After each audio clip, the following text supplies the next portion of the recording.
Thank you to the moderator, and also a very good morning to the panels of the professional support for the KPPB this morning, and also a very good morning to all the audience who are sitting in front of the screen to watch this presentation today. Today, myself, Dr. E. Viju, a lecturer from the English Language Department, and also my colleague, who is also my head of English Language Department, Madam Nohida Ibrahim, we are going to present the KPPB project which we have discussed and planned for our PISMP SEM 3 students. This is how we plan for the KPPB project. First, we unpack the document or unpack the curriculum by looking at the RMK for the PISMP program, in which we look at the standard document by looking at the course learning outcomes, and then we also look at the learning development, learning intentions, and the success criteria.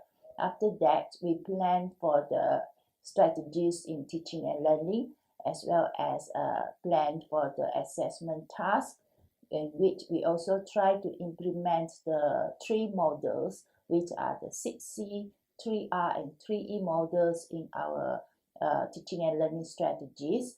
And then we have a plan in the teaching and learning. So actually, we are using a backward design to implement this KPPB. The interdisciplinary courses that are involved in this course, in this project, there are 3 courses, and we implementing this project among the PISMP Year 1 Semester 3 TESL June 2021 intake students. There are 22 of them in the class, and the 3 courses are TSLB 3052, Arts in Education, TSLB 3223, Children's Literature. These 2 courses, I'm the course lecturer and also the course coordinator, because there are only 1 class for this group of students. And another course that is TSLB 3213, Speech Communication, is taught by my head of English Language Department. So we have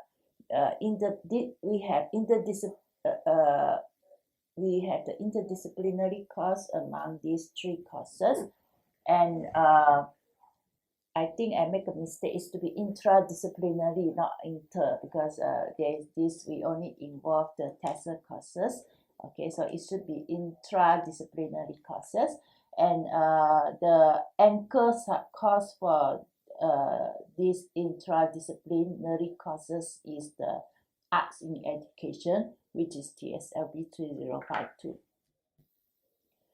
These are the course learning outcomes that we have found for these 3 courses, and we find that in TSLB 3052, course learning outcome number 2, which is apply elements of arts in education in exploring activities, acquiring experiences, and expressions related to sensory or primary school students, and CLO4, which is on to present arts in education activities using the performance kit for teaching and learning of English language to the primary schools. As for TSLB 3223, the CLO number 3 presents a storytelling performance incorporating appropriate crafts of storytelling in pairs. And the third course, which is TSLB 3213, course learning outcome number 3 is to produce a video recorder with effective communication in speech. So the mapping of these 3 course learning outcomes for the arts in education, which is number 2 and number 4, and then for speech in communication, the course learning outcome number 5, and for course children's literature, the CLO3. So these CLOs are selected so that we can do the KPPB project by intradisciplinary these 3 courses. When we look at the continuous assessment from the documents, we try to map the 3 courses in their continuous assessment. So TSLB 3052, the assessment, the methods of assessments are production of performance kit, which is individual, and presentation in group. As for the children's literature course, the method of assessment is a storytelling performance in pair work.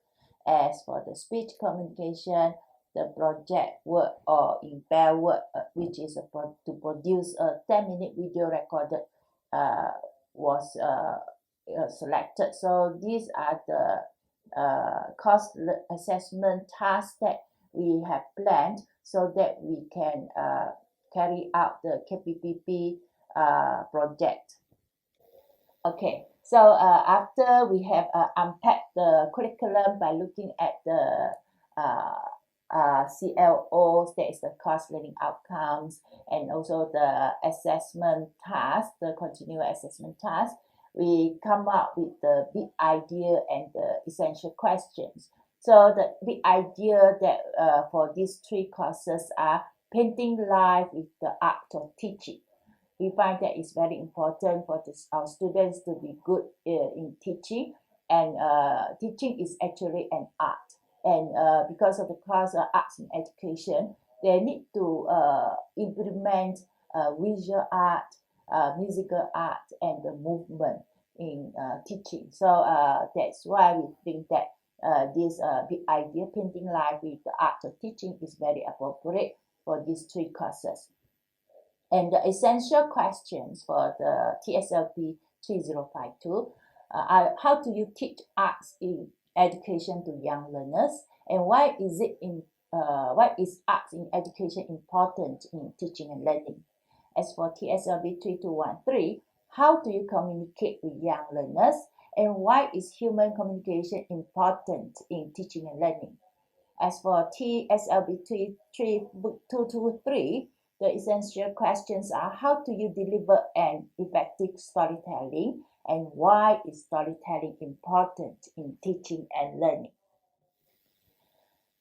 The assessment and the evidences for these 3 courses, as we have planned, for the TSLB 3213, is a project work of 20%. So the evidences are the speech outline, the checklist, and recorded video.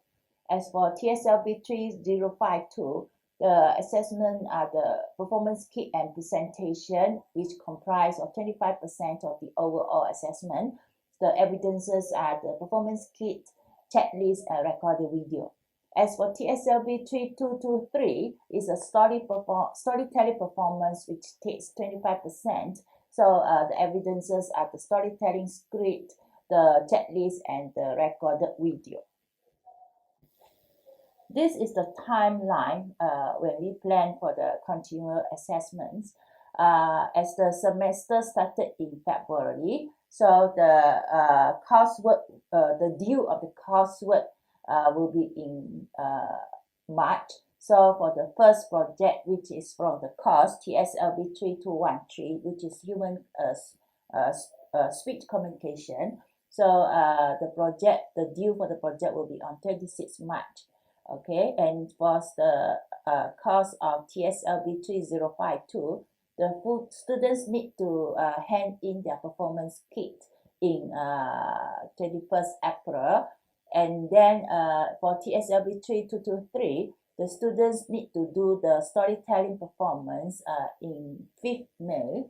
And later, they will need to present their performance kit for the course TSLB 3052, in which the due is on 10 May. So this is the timeline for continuous assessments for the 3 courses, and the timeline is counted according to the number of days for each task in the continuous assessment.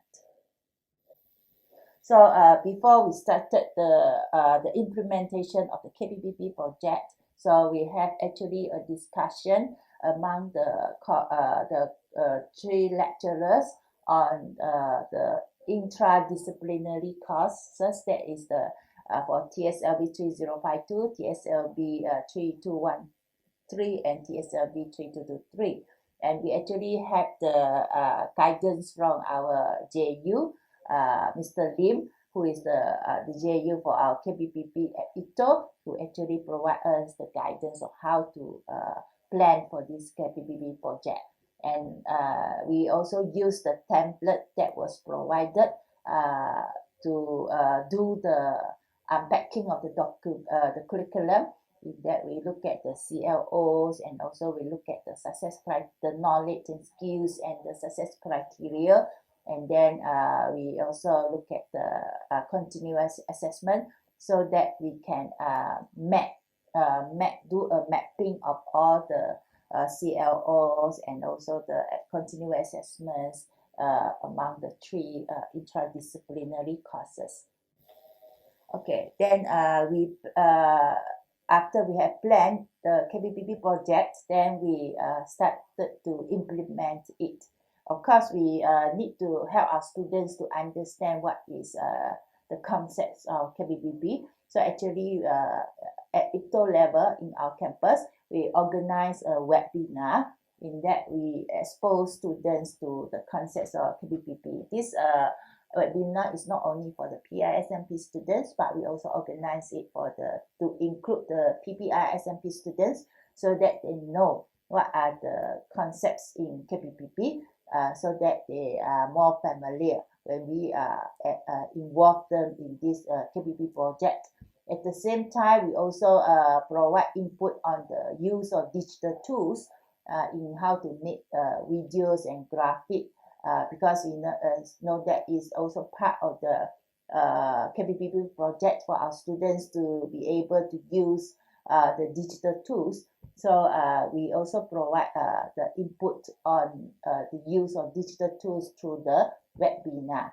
And as for I myself in the class, I also again help my students to know the concept of KPPB, because sometimes through webinars we do know how is our students respond. So through my teaching or my explanation in the classroom, I'll be able to know my students' understanding of the KPPB concepts. And then we apply the KPPB model. As earlier we mentioned, there are three models, the 6C, 3E, and 3R. Here I emphasize the model of 6C because we are still in the process of collecting the continuous assessment. Now is mid-April, so our assignment due is actually until the end of the May. So I'm not able to provide the overall whole project, the whole assessment in this presentation. So here I only present a part of the activities or the task strategies that we have carried out to expose our students to the models in KPPB. So as we know that the 6C means the communication and collaboration, critical thinking, creativity, citizenship, and character. So in the teaching strategies, we know that usually in the classroom when we carry out a discussion or we ask students to do presentation, they are able to communicate and collaborate when they are doing it in group discussion. So that is how it is implemented in the classroom. And as for critical thinking and creativity, for the course of arts in education, the students, they need to come up with their because there are these three parts on the visual art, musical art, and movement. So in the activities of movements, they actually integrate it together with the children's literature course, because in children's literature they need to sing the nursery rhymes. So in these nursery rhymes and also action song, so they need to implement the movement and the musical art. So they are actually the two courses. They are interdisciplinary in the strategies. In that, the student also use their critical thinking and creativity in coming up with the actions and also the movement for the nursery rhymes that they are doing. As for the citizenship and character, we know that in the course for arts in education, students they need to know what the musical art, and I carry out the activity of the cut song activity, which I find very interesting. Because by telling them the cut is, even though it's just a simple household item at home, we shouldn't throw it when it is not in use. We can actually use it for our teaching and learning strategies in the classroom.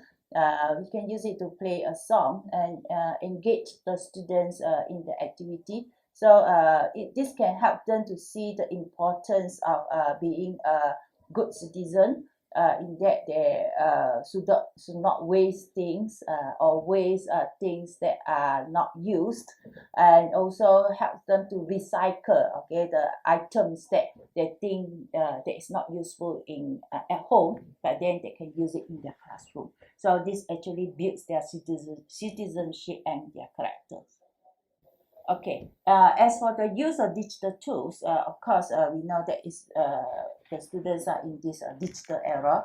They are actually the alpha generation who are technology savvy. So they are very good in using digital tools. So as lecturers, we also have to expose them and also to more digital tools. So what I do with them is, of course, we know that we all use Google Classroom as a LMS, learning management system, in that we put all our tasks, tutorial tasks, and lecture notes in the Google Classroom. We can also ask them to submit their assignment there. And the Google site is a very wonderful way. And now we actually is also part of the digital learning object, that is the DLO. So I also use Google site, especially for this project. That is the KPPB project, in which I put all our big idea, our essential question, and the CLOs in that. So, and also share it with the students so that they are able to see and also to know what they are going to do, because they are going to do KPPB project for the 3 courses. And also during the teaching and learning strategies, they use a lot of digital tools also. As well, for example, they do audio recording by when they do read aloud the storybook. They also use some applications like EP's Paint apps, when they draw their own pictures, okay, and their activities also is uploaded in the YouTube video. So these are the digital tools that we can use in the classroom. Okay, as for the learning partnership, as I myself is just a TESL lecturer. I'm not very good in the music concepts. So when I got the RMK for the arts in education, there are certain topics that I know that I'm not very good at. So I need to get the help from the other lecturers, so that our students can understand better. So I got the help from our music lecturer, Madam Zahara, who actually helped the students to understand better the meaning or the concepts in the music, so that they understand better. And also, we also in our campus level at IPGKTHO, we also recently organized a webinar also by inviting a lecturer from UTM, Dr. Corina, in also sharing about the KPPB knowledge and skills. So again, our students are exposed to these KPPB concepts, and this will help them to see the importance of this KPPB project, and they will also help them to use it when they become teachers later, after they are posted to school. So that is all of the presentation of our KPPB project. Thank you for watching.